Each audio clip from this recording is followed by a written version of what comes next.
Mika's POV. Ilang minuto lang naramdaman niyang umangat siya sa ere. Nang tignan ng taang bumubuhat sa kanya, napangiti siya. Miko, babe, thank you at dumating ka. Ikaw lang tong nakakaintindi sa akin. Ngisi niya sabay hagikik. Di niya alam ko ilang baso ng alak ang nainom niya basta't ang alam niya. Matapos mainom ang alak na binigay sa kanya ng lalaki kanina, dumoble ang lasing niya. Na makapasok sa kwarto, pabalya siyang ibinaba sa may kama, dahilan para mahantad lalo ang legs niya sa maikli niyang party dress na suot. What is up to you this time? Anong kabaliwan na naman ang ginagawa mo? Galit na sabi ng lalaki. Miko, why are you shouting at me, babe? Hagikik niya sabay sinok. Pero nagulat siya nang bigla na lang siya nitong binuhat at ilang sandali lang napasigaw siya dahil sa lamig ng tubig. Damn, ang lamig! Sigaw niya habang nakatutok sa kanya ang shower. Para mahimasmasan ka, sigaw ng lalaki. Nang balingan niya to, kitang-kita niya ang galit na mukha ni Marco. Ano na naman bang problema mo, ha? Bakit mo ko pinapakailaman? Sigaw niya at parang bigla na wala ang espiritu ng alak sa katawan niya. Mika, can you please stop doing all of this? Ano bang ginagawa mo sa sarili mo? Bigla siyang natahimik at dahan-dahan napaupo sa sahig ng banyo. Hindi mo ako naiintindihan. Seryosong sabi niya at nagsimulang pumatak ang luha sa mga mata. Lahat kayo hindi niyo ako naiintindihan. Pare-pareho lang kayo, iiwan niyo rin akong lahat. Sigaw niya sabay hagulgol. Kung iniiwan ka man nila dahil yun sa'yo, kaya huwag mong sisihin na ibang tao dahil dyan sa ugali mo. Sigaw nito sa kanya dahilan para mag-angat siya ng tingin. Kita niya ang madalim na mukha ni Marco. Si Marco na mabait sa lahat pero hindi pagdating sa kanya. Mapait siyang napangiti. Kung nandito lang si Miko, hindi niya ako sisigawan. Mahinang sabi niya. Can you please stop putting my brother's name here? Dahil kung nandito rin siya, isa rin siya sa namomroblema sa iyo. Dahan-dahan siyang tumayo at napangiti. You are right. I'm a worthless bitch. Walang ibang ginawa kundi problema. Dahan-dahan siya naglakad. Wala siyang pakialam kahit tumutulong tubig sa basang-basang damit niya. Ang gusto na lang niya sa mga oras na yun makaalis. Ang simple lang ng gusto niya pero parang hindi siya nito magets. Gusto niya ng totoong pagmamahal, ng totoong pag-aaruga, ng totoong pag-aalala. Di dahil napilitan lang to o kailangan lang nito yung gawin. Where are you going? Magpalit ka ng damit mo? Seryosong sabi nito sa kanya. Matagal niya tong tilitigan bago mapangiti ng mapait. Huwag mo akong tingnan na parang concern ka. Dahil alam natin pareho hindi yun totoo. Pero bago pa siya makapaglakad, mabilis siya nitong hinawakan at mabilis sinila ang towel na naroon at ibinalabal sa kanya. Get dry. Ayoko mabasa ang bahay ko. At mabilis siya nitong iniwan sa may banyo. Sa sobrang inis, sinampas niya ang pintuan ng banyo na pinaglabasan nito. I hate you, Gamboa. Sigaw niya at nagiiyak sa may loob ng banyo. Hindi niya namalayan kung gaano siya katagal umiiyak, basta't naramdaman na lamang niya ang hapdi ng mga mata niya. Mabilis siya nagtanggal ng damit at lumabas. Wala siyang pakialam sa sasabihin ni Marco. Nang lumabas, kita niya si Marco, seryoso nakaupo sa sofang naroroon at nakatingin sa kanya. Wala siyang pakialam kahit hubad-hubad na siya sa panin nito. Wala naman tong pagnanasa sa kanya. Dahil nahihilo pa, hindi malaman ko ano ang huhugutin na damit sa may closet. Nandito pa kasi ang mga naiwan niyang gamit. Dinig niya ang malakas sa buntong hininga ni Marco bago tuluyang lumapit sa kanya at tinulungan siya. Ano ba? Kaya ko na. Galit na sabi niya. Lagi na kasing nagmamagaling na kaya mo. Bakit di mo kasi aminin mahina ka rin? Nabalat ka lang yung pinapakita mong katapangan. Because the truth is you're weak. You're alone and sad. Seryosong sabi ni Marco dahilan para mapabitiw siya sa mga damit na hawak niya. That is not true. I'm happy with what I'm doing. Inis pang sabi niya. Ilang sandali lang inabot na sa kanya ni Marco isang pares ng pajama. Get dressed, baka magkasakit ka. At seryoso siya nitong tinitigan sa mukha. Parang wala na tong pakialam kahit hubad-hubad pa siya sa harapan nito. Na matapos magbihis, mabilis niyang kinuha ang bag niya na nakita sa may bedside table. Where are you going? Takang tanong nito. I'm going home. I don't need to thank you dahil hindi naman kita inobligang puntahan ako. At akmang hahakbang na magsalita ito. Bakit ba tigas-tigas ng ulo mo, Mika? Frustrated na sabi pa nito. Pwede ba wag mo na akong pakialaman? Dahil nakipag-iwaling na ako sa inyo nung isang araw. Ines na sabi niya. I don't remember that I agree on that. It's not a mutual decision, so it's a no. Matigas na sabi nito. Damn, Marco.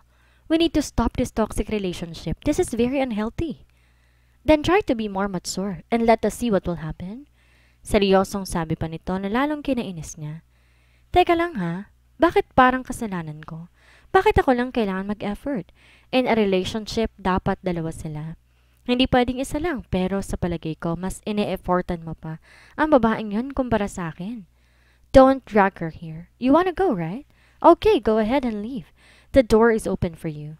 Matigas na sabi nito. Kanina lang ayaw siya nitong paalisin, pero nang banggitin niya ang babaeng yon, kulang na lamang ipagtabuyan siya nito. Kaagad siyang napangisi. See? The way you protect her. Hindi ba sinabi ko na sa'yo na kapag hindi mo siya tinigilan, hindi ko rin siya titigilan? Ngayon, tignan mo ko nung kaya kong gawin. Ngisi niya at mabilis na naglakad paalis. Pero mabilis siya nitong nahaklit. Aray! Ano ba, nasasaktan ako? Sigaw niya nang lalong humigpit ang hawak nito sa isang braso niya. Mabilis siya nitong binitawan pero nagulat siya na malakas siya nitong itulak sa may kama. Mika, bakit ka ba nagkakaganyan? Kulang ka ba sa pansin? Dahil hindi mo ako napapasunod o dahil hindi ako kumakagat dyan sa mga pangaakit mo? Mabilis siyang umupo sa pagkakahiga pero mabilis ulit siya nitong naitulak. I don't need your small dick. Marami dyan na gustong pumasok sa akin. Kaya kung hindi mo ako pinapakailaman sa may bar, napasukan na ako kanina. Inis pang sabi niya. Masyado na siya nitong minamaliit kaya kung ano-ano na lang din ang nasasabi niya. What the hell are you saying? Galit na sigaw nito. Kitang-kita niyang galit na mukha nito. You're really desperate, Mika. At napapailing. I don't need to provoke you, Marco. Dahil ang totoo, pinipigilan mo lang sarili mo. The way you look at me, alam kong gustong-gusto mo na akong angkinin. Sigaw niya. Sumusobra na to ah. Really? I don't think so. Dahil kahit ano pang gawin mo dyan sa harapan ko, you will never, ever get my attention. Matigas na sabi pa nito. Are you sure? Okay, let's make a deal. I'm going to do everything in front of you at kailangan panoorin mo ko. Kapag dito malabang pangaakit ko sa'yo, titigilan ko lang babaeng yon at malayo mong magagawa ang gusto mo. Hindi na kita pakikialaman. Pero kung bumigay ka naman, susunod ka na sa lahat ng mga sasabihin ko. Seryosong sabi niya. Matagal siya nitong tinitigan bago to tumango. Okay, go ahead. Just make sure you will follow your words. Seryosong sabi pa nito. Kagad naman siyang tumayo at tinulak to sa may sofa na nakaharap sa may kama. At nang tumalikod siya sa may kama, napanunok siya. Mukhang siyang na-provoke dahil sa pagkapahiya. Pero wala nang atrasan. Hindi siya po pwedeng magpatalo kay Marco, never in her life. Mabilis niyang tinanggal ang pajama niya at ngayon, tayong pangloob na lang ang suot niya nang marap kay Marco. Kitang-kita niya ang malalamig na tingin nito sa kanya. Daan-daan siyang humiga sa may kama. Nilagay ang ulo niya sa dalawang magkapatong na unan dahil gusto niyang makitang reaksyon ng mukha ni Marco. Sinimulan niyang hawakan ang magkabilang mga dibdib niya at pinisil.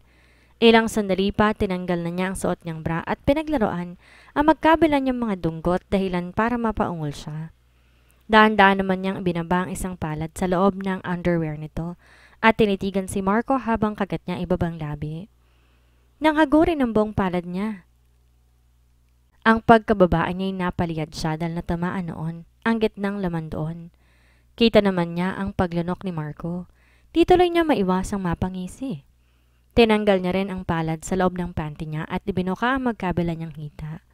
Tutok na tutok yun sa harapan ni Marco. Ginilid niyang underwear at mabilis sinawakan.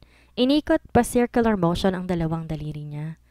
Umungol pa siya at sinadya niyang mas palandiin ang kanyang daing. Ilang sandali lang matanggal niya nang tinanggal ang kanyang underwear para malayong mahawakan at makita ni Marco ang nakatago doon. Akmang ipapasok niya ang isang daliri niya na magsalita ito. Stop! Mariing sabi nito. Pero hindi niya pa rin to pinakinggan. Sa halip, pikit mata niyang ipinasok doon ang daliri niya. Nakaramdam siya ng konting sakit pero nangibabaw din ang sarap. Damn, Marco! Ungol pa niya. Shit, I said stop that! Sabi ni Marco at biglang tumayo. Pero mas bilisan pa niyang ginagawa dahil nag-e-enjoy na rin siya. Hindi na lang dahil sa nang-aakit siya. Pero nagulat siya na mabilis sawakan ni Marco ang kamay niya at tinanggal. Why did you do that? Inis na sabi niya. Buisitin nyo na ang lasing, wag lang ang babaeng bitin. You are really something. Seryosong sabi pa nito. Mabilis siyang tumayo mula sa pagkakahiga, lumuhod sa kama para magpantay sila ni Marco, at mabilis tong hinalikan. Nagulat siya dahil imbes itulak siya, sabik na sabik din tong tumugon. Halos kainin na nga nitong buong bibig niya. Mabilis din silang nahulog pahiga sa kama kaya nakaubabaw na to sa kanya ngayon. Bumaba ang halik nito sa magkabila niyang dibdib. Para tong nagmamasa ng tinapay doon. Dumuos-dos pa nga pababa ang labi nito hanggang makarating sa pagkababae niya. Pero bago pa ito sumayad, doon ay mabilis niya na tong tinulak. Oops, I win! Ngisi niya at mabilis tumayo. From now on, you will do everything I want. Ngisi niya rito. Kita naman ng pagkamangha sa mga mata nito. Now, alam mo na ang pakiramdam ng nabibitin, Marco? Natatawang sabi niya sa isip. Mabilis siyang nagbihis. Kinuha ang bag at saka lumabas. Masaya siyang naglakad palabas ng kondo. Akala mo ba, Marco, papayag akong kayan-kayanin mo? No. I am Mika Villa Agustin and this is the start. Kaya humanda ka sa mga gagawin ko. At parang tangang tumatawa mag-isa dahilan para pagtinginan siya ng ilang mga taong nadaraanan niya. Pero wala siyang pakialam. She is happy. Very, very happy. Hawak na kita sa leeg ngayon, Marco. Kinabukasan, napakaganda ng gising niya. Mabilis kinuha ang cellphone niya at tinawagan si Marco. Pero nawala ang ngiti niya nang sagutin nito ang tawag, yet mabilis na itong tinext. To Gamboa. Sunduin mo ako rito sa may condo. I'm ready within an hour. Kapag hindi ka dumating, patay ka sa akin. Kaagad nagbalik ang ngiti niya na masend ang text message niya. Knowing Marco, hindi nito babaliin ng salita nito. Katulad din to ni Miko na maprinsipyo sa buhay. Isang high-waist black skinny jeans ang suot niya at isang white crop top shirt na mababa ang neckline kaya't kitang-kitang cleavage niya. After 1.5 hour, bumaba siya sa may lobby ng kondo. Kita naman niya nakaparada ang sasakyan ni Marco sa harap noon. Kagad siyang napangiti. Gotcha! Nang pumasok sa sasakyan nito, nakangiti niya tong binati.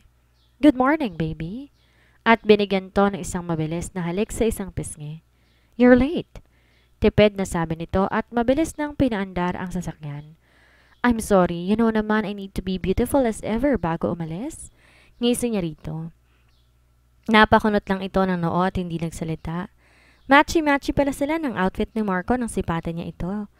Nakabalak maong pants din ito at white polo shirt. Mamula-mula rin ang mga kamay, siko, pisngi, pati tenga nito. Mukha talaga tong isang heartthrob na boy next door. Staring is rude. Seryosong sabi nito. Well, I'm just memorizing every inch of my property. Ngiti niya. You don't own me. No one owns me. Seryoso pa rin sabi nito. Pwede ba, baby? It's too early para magsungit ka. Remember? Susundin mo lahat ng gusto ko and I want you to be kind with me. Ngisi niya. Kita naman niya tong napailing-iling. Ilang sandali lang nakarating na sila ng school. Mabilis itong bumaba at pinagbuksan siya ng pinto na lalong kinalaki ng ngisi niya. Nang makababa siya, mabilis siyang hilang isang kamay nito at pinagdikit sa isang kamay niya. Kita naman niya napakunot-no ito. What? Ngising tanong niya. Sinamaan lang niya ito ng tingin pero hindi tinanggal ang magka-holding hands nilang mga kamay. Habang naglalakad sa may pathway, pinagtitinginan sila ng mga estudyante. Of course, sino ba namang hindi mapapalingon kung isang super ganda at super gwapo ang makikitang magkasama. Dinig pa nga niyang bulungan ng ibang mga estudyante. Sila pala talaga ni Press? Hay nako, kawawa naman si Press. Bakit yan pa pinili niya? Wala na bang ibang babae?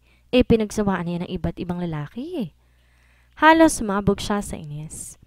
Akmang lalapitan niya ang mga ito nang pigilan siya ni Marco. Let them be. Kung papatulan mo sila, lalo mo lang pinatunay na totoong sinasabi nila. Seryosong sabi nito at mabilis siyang hinila papunta sa may kantin. What do you want to eat? Mabilis na tanong nito. Mabilis siyang natigilan at natulala. Ha? I said, anong gusto mong kainin? Ikaw? Wala sa sariling sagot niya. Ito naman ang napakunot noo. Ha? I mean, ikaw. Ikaw nang bahala. Anything. Ngiti niya. Napapailing na lang to at mabilis nang tumalikod. Seryoso ba to? Ito ang unang pagkakataon na sabay silang kakain at maayos sa naging pag-uusap nila. Habang hinihintay si Marco, walang puknat ang ngiti niya. If I know, sineduce niya lang si Pres Marco. Knowing him, hindi to magkakagusto sa katulad niya. Nawala ang ngiti niya na marinig ang sinasabing nun sa may gilid niya. Oo nga, correct ka dyan, girl. Mas bagay pa nga sila ng bagong transferee, yung makandesente. And I heard lagi daw sila magkasama ni Pres. Sa sobrang inis, mabilis siyang tumayo dahilan para matumba ang upuan na kinaupuan niya. Matalim niyang tinignan ng mga to at pinuntahan. Are you all talking at my back? Inis na sita niya sa mga ito. Ay girls, mukhang butthurt siya. Biglang sabi ng isa na mukha namang paa. Hoy, babaeng mukhang pinaglihis sa kulugo. Baka hindi mo ako kilala. I am Villa Agustin. Baka gusto mo makick out sa school na to bukas na bukas din. Galit na sita niya rito. Pero nagulat siya na mabilis siya nitong sinampal. Aba? At mabilis naman siyang gumanti ng sampal dito. Di nagtagal, pinagtulong-tulungan siya ng mga kasama nito. Pero mabilis din natigil nang dumating si Marco at marami na ring umawat. Mabilis siyang hinila ni Marco paalis ng kantin kahit ramdam niyang pananakit na isa niyang paa at dinala sa may likod ng building. Mika, ano na naman to? Galit na sigaw sa kanya ni Marco. I didn't start it. Silang nauna at sinampal pa nga ako. Pagtatanggol niya sa sarili. Damang-dama pa niya ang hapdi ng anit niya at pagkirot ng paa niya. Mukhang naapakan siya ng mga to sa may paa kanina. Tatlo sila at mag-isa lamang siya. Hindi ka na talaga magbabago. Galit na sabi nito at mabilis siya nitong iniwanan. Hindi man lang siya nito binigyan ng pagkakataon para ipaliwanag ang nangyari. Kanina lang ang ayos-ayos nila. Di niya namalayan umiiyak na pala siya. Nang akmang aalis, napadaing siya. Grabe ang pananakit ng paa niya. Pero pinilit niyang maglakad kahit iika-ika. Habang naglalakad sa may pathway, kita niya ang mga ngiti sa kanya ng mga estudyante. Look, si Mika yun, hindi ba? Kawawa naman siya, ang sama kasi ng ugali. Kaya yan ang napapala niya. Dinig na naman niya ang mga estudyante noon. Di naman siya magtataka. Sa dami ng kabalastugan ginawa niya, alam niya, maraming estudyanteng galit sa kanya. Mabilis niyang pinahid ang mga luha niya habang marahang naglalakad. Pero nagulat siya nang biglang may bumuhat sa kanya. Na makita niya to, kita niya ang nakangiting si William. I got your back. Ngiti nito at binuhat siya hanggang sa may sasakyan nito. Saan tayo pupunta? Takang tanong niya. Papatingin natin yung pilay mo bago tuloy ang mamaga na mamaga. Sirip ito sa bukong-buko niya na sobrang pula. Well, okay lang ba kung sa kondo mo na lang ako ihatid? Seryosong sabi niya rito. Matagal siya nitong tiningnan bago tumango. Binuhat siya nito hanggang sa paghatid nito sa kanya sa may kondo. Okay lang ba kung dito muna ako? Nakakainip kasi sa entrance dahil wala ka naman doon. Ngiti sa kanya nito. Mabait naman si William. Yun lang, nuknukan nito ng pagka-playboy. Wala ba kayong practice ngayon? Takang tanong niya. Varsity kasi to ng basketball. Meron pero mas mahalaga ka. Ngisi nito sa kanya.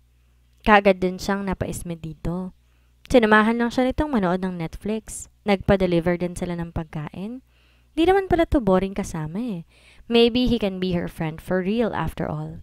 Paano mix? It's getting late. Una na ako ha, you know, clubbing. Ngisi nito. Yeah, right. Thank you ha. Totoong ngiti niya. No problem. Alam mo naman basta ikaw, nanginginig pa. Ikaw lang ayaw mo pa kasi akong sagutin. Ngisi nito. Nang tumayo siya, lalo siyang napangiwi. Masakit pa rin kasi ang paa niya. Hatid na kita sa room mo bago ko umalis. Sabi nito at mabilis siyang inakay sa may bewang. Di na siya nagprotesta dahil totoong nahihirapan siya. Nang akmang uupo sa may kama, nawalan siya ng balanse at nahila niya to. Dahilan para makababawan siya nito. Sakto naman pagbukas ng pinto nang hinihingal na si Marco. Halos manlaki ang mga mata niya na makita to at mabilis na itinulak papalayo si William. Nang mapatingin sa tinitingnan niya, nagulat din to, pero mabilis na bumaling sa kanya. I better go, Mix. At mabilis na tong umalis. I thought you're hurt kaya nagmamadali akong pumunta rito. I didn't know nakikipaglandian ka lang pala. Seryosong sabi nito at mabilis tumalikod at naglakad paalis. Marco, sandali. Mabilis bang sabi niya at mabiglang tumayo dahilan para mapaupo siya sa may sahig. Narinig na lamang niya ang pabalyang pagsara ng pintuan. Halos 2 araw din siyang nanatili sa may kondo niya. Di kasi siya makalakad na maayos. Di pa rin magaling ang paa niya pero nailalakad niya na to ng mas maayos. Kagad niyang pinuntahan si Marco sa kondo nito pero wala pa ito. Baka nasa university pa to dahil di pa tapos ang intramurals. Mabilis naman siya nagpalit ng preskong damit. Kumuha ng isang puting t-shirt sa damit ni Marco. Malaki yon sa kanya kaya umabot ng kalahating hita niya. Nang tignan ng orasan 6:00 na ng gabi, naisipan niya ipagluto si Marco. Di nito na itatanong pero magaling siyang magluto at mag-bake. Nagluto siya ng pork ribs sinigang. Sakto pagkaluto niya, bumukas ang pintuan at niluwan ito si Marco. Pero nagulat siya nang kasama nito si Trina. Yung babaeng kasama ni Marco na sinabunutan niya sa may kantina isang araw? What are you doing here? Malamig na tanong sa kanya ni Marco. Pero seryoso lang siyang nakatingin sa mga to habang si Trina naman nakangisi sa kanya. Why are you together? Tanong niya kay Marco. It is none of your business. Walang emosyong sabi nito at binalingan na si Trina. Let's start para di ka masyadong gabihin. Ngiti nito sa babae. Upo ka muna. I will just change my clothes. Kita naman niyang umupo na si Trina sa may sofa. Marco, I cooked something for you. Baling niya dito ng daanan sa nito dahil pupunta to ng kwarto nito. Just throw it away or bring it with you. Kumain na kami ni Trina sa labas. Walang emosyong sabi nito at dire-diretso sa may kwarto. Bakit feeling niya sobra siyang na-reject? Ngayon lang siya nag-effort ng ganito sa ibang tao, bukod kay Miko, na laging na-appreciate lahat ng ginagawa niya. Na mapatingin kay Trina na pangisi pa rin to sa kanya. Na mag-iwas ng tingin dito, mabilis na palang tumulo ang luha niya. She needs to go. Ika-ika pa rin siya naglakad at pumasok sa may kwarto. Kita niya si Marco nagpapalit ng damit. Seryoso naman siya nitong tiningnan at napakunot noon na makita ang pag-ika niya. Mabilis naman niyang kinuha ang bag niya at mabilis na tumalikod. Pero bago pa siya makaalis, mabilis nang nahila ni Marco isang braso niya. Are you really hurt? Bakas ang pag-aalala sa mukha nito. Mapait siyang umiti at umiling. No, I am not. At hinila ang braso niyang hawak nito at mabilis nang tumalikod. Just stay here. Biglang sabi nito na ikinagulat niya. Mabilis din siyang umiti ng mapait. Wag na, baka makaistorbo pa ako sa inyo ng kasama mo. At mabilis nang umalis. Namapadaan kay Trina, nagpataas ng kilay nito at kumakaway pa sa kanya. Pero hindi niya to papatulan. Wala siyang pakialam kahit iika-ika sa paglalakad. Ang mahalaga, makaalis na siya rito. Nang makapasok sa loob ng sasakyan niya, bumuhos sa mga luha niya. Di niya alam kung bakit siya nasasaktan, kung bakit siya nalulungkot, pero piniyapan niyang sarili. Mabilis niya pinunasan ng mga luha at dahan-dahan na nagmaneho. Na makarating sa may kondo niya, parang pagod na pagod siya. Maybe she needs to take a break. Masyado na siyang napagod maghanap ng kaligayahan. Nang mapaupo sa may gilid ng kama, agad niyang kinuha ang picture ni Miko. Dahan-dahang hinaplos iyon. Bakit mo kasi ako iniwan, babe? Ikaw lang ang taong nakakaintindi sa akin. Ikaw lang ang taong nagtiyaga at tumanggap sa mga kamalian ko. Sana pagising ko, bumalik ka na, Miko. Miss na kita. Hagulhol niya sa bayakap sa litrato nito.